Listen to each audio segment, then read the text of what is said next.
90 minutes overview. Thoughts, please. Thoughts. Good evening to members of the media. Thanks, Fato. Congratulations. I just say congratulations, and I'm glad we didn't go 120. So, good cup game, good goals, lots of goals, good for the spectators, good performance from us, and congratulations to the players. I thought they were very good today. Okay, first question. Do we have the mic?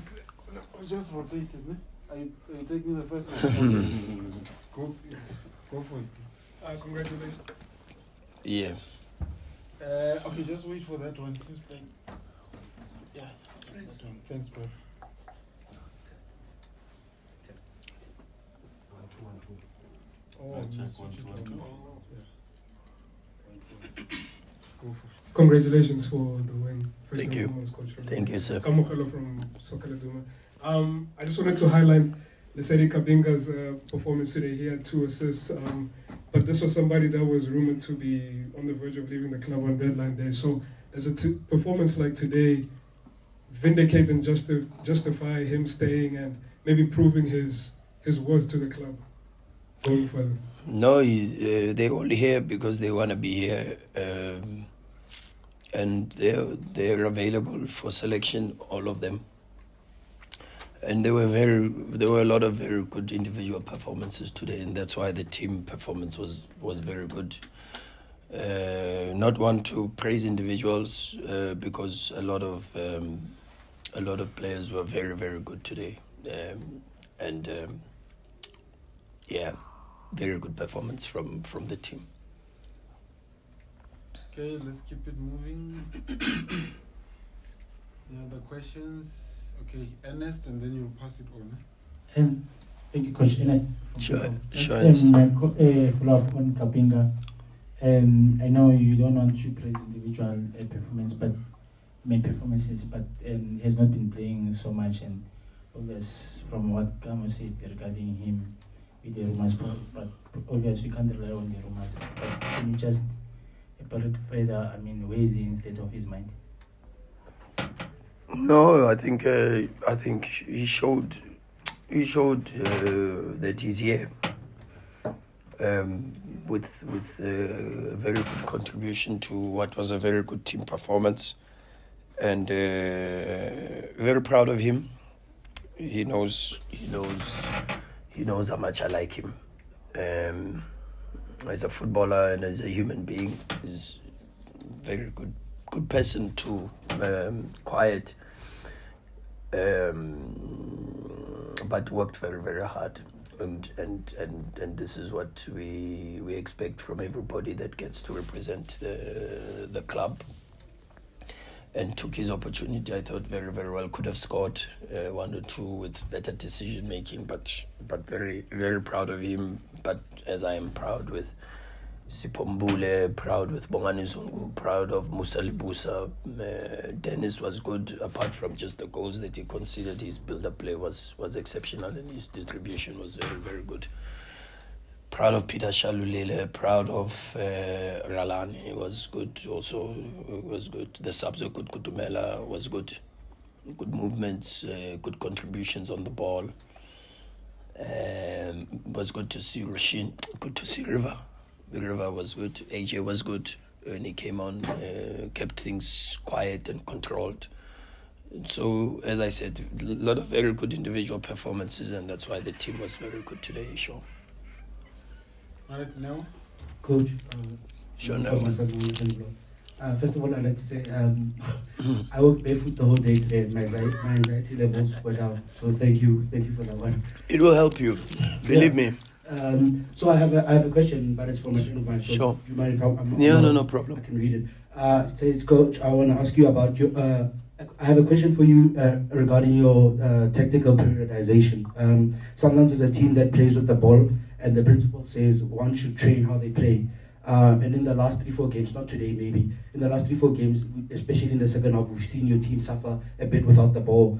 And now looking into the Champions League and understanding how your team is more likely in the Champions League to not to have the ball for longer periods of the game, how do you adjust your tactical periodization on a microcycle level to help your players adjust physically, mentally, and otherwise? Yeah.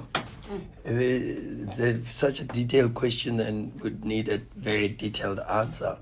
And I don't think we have enough time.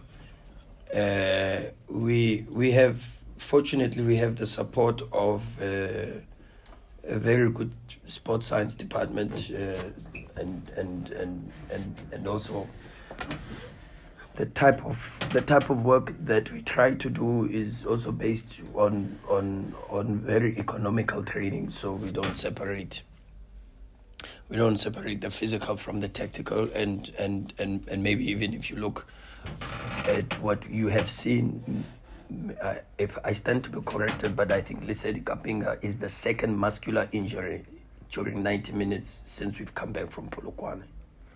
The first one was Tapelo, and then everything else that we've had in terms of complications from an injury perspective has been contact based, and so the amount of work that we try to do is to try to be economical, where we put technical, tactical, physical components into our microcycles, but also an overview of how we want to try to play, and then adapt that to the opposition, for an example, and looking into who we play next. But it's got more detail than just this 30 seconds that I'm given to try to give you a roundup of the work that we do. But a lot of support and work behind the scenes from the conditioning department. Who's doing a very, very good job. Stuart is excellent at what he does. And then, of course, we try to manage it with a lot of support from the physical data with Tasso, and try to build the players into positions where they are able to give us a little bit more. So, yeah, brief answer for a very long and detailed. It could easily be a question for a sports science thesis, because it's got so much detail to it. But yeah, as brief as I can be because we don't have too much time to try to give more detailed perspective. But I think the work of the players shows we don't have too many complications. We really don't. Even though in certain moments, we, like you say, there was a match, I'm not really sure, and people said, but why didn't you make changes earlier? And I said, I had the feeling that the team must suffer together to build this. I can't really remember which game it was. I think it was Chipper. I think it was Chipper, maybe. I think it was Chipper here. And I said, the team has to learn to suffer together, because that builds not just the physical condition, but the trust. You know, that in difficult moments I can rely on you, you can rely on me, and I'll never give up on you. And in the last couple of games, we've had to dig very, very deep. But today we were so good on the ball, I thought, especially in relation to the rotations and the opportunities that we gave to the players. The standard didn't drop, and that's why I'm very proud of the group. Coach, Sure, Mahlatsi. it goes without saying that you guys didn't sign Bongani Zungu to be a big part player. Yeah.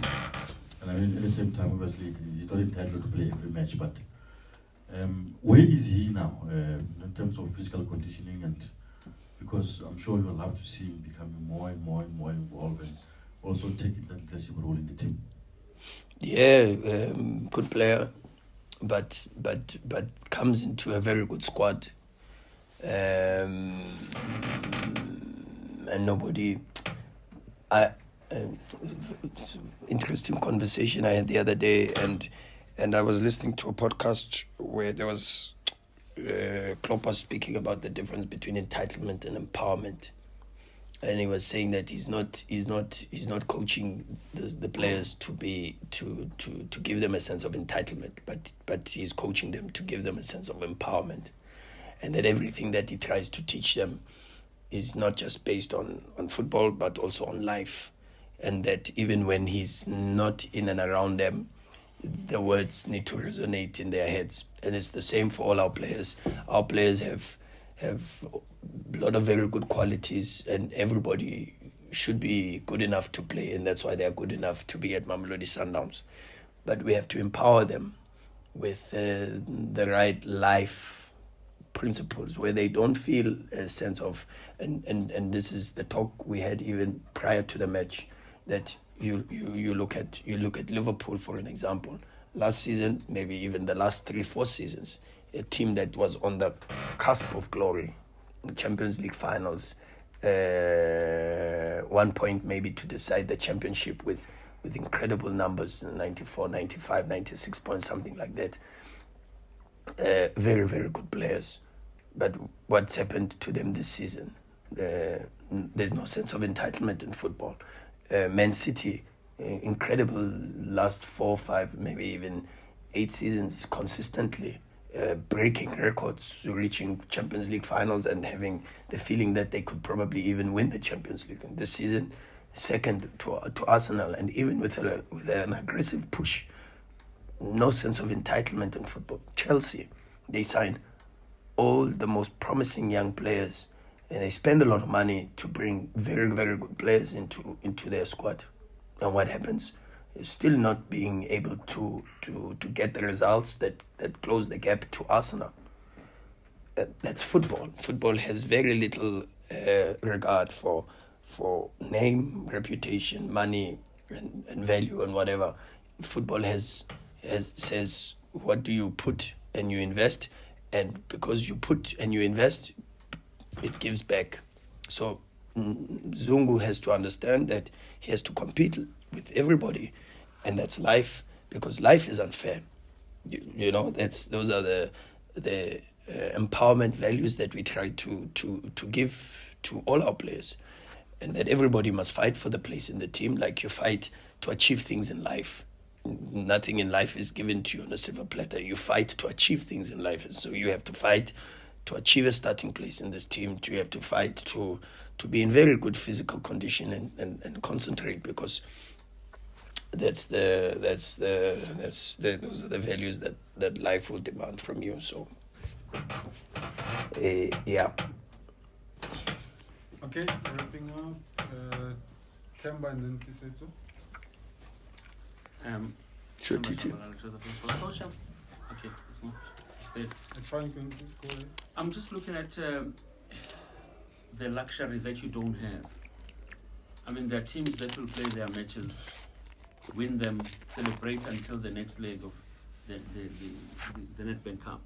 But you don't have that, because already Setif is here and you're looking forward to that match.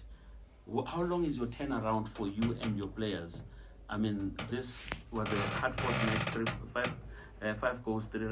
And where do you then start with them to say, okay, let's cut the celebrations, let's look into that. Just take us through that process that you have, and as well as the injuries that you have going into that match.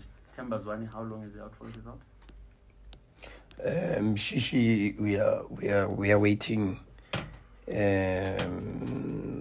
diagnosis of the things, the scans and the doctors, so I can't give you an accurate answer. The other injuries is still Nasir, as I said, long term, Hashim Domingo, Lebo Mabue.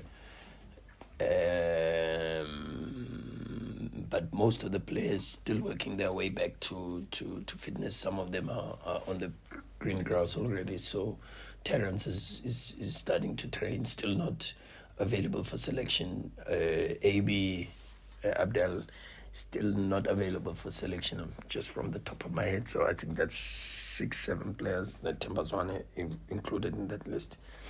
So we are a little bit in that space where we've got quite a few injuries, and especially in the front line. So, but we have to make do with what we have to make do with, and it's good that the rest of the squad players are picking up their hands and competing for places. How long do we have? We've got 24 hours. Sometimes a little bit less, because already you see we are training on the pitch, and we don't have the time to celebrate victories, to celebrate records, because there's no trophies with any of those at the moment. We will celebrate trophies, because that's what we are here for. We are here to win trophies and not to make records or to win games, but to win trophies. And that means you have to do more, you have to be consistent with your performances, and you have to work very, very hard to stay grounded and continue to try to push and be better every single day. Okay, last question, Tisetso. Yeah, no, I wanted to ask about Tambazwan myself, but maybe if you can expand from what we're hearing. Is it long term or short term? No, not as serious as he looked, but hopefully important player for us. The captain of the team, you've seen, even with Dennis on the pitch, he still keeps the armband. So important for the team, because he gives so much confidence. And Temba is Temba, very, very good player. So hopefully he's back sooner rather than later. Okay, thank you. Thank you, guys. That's good. Thank you.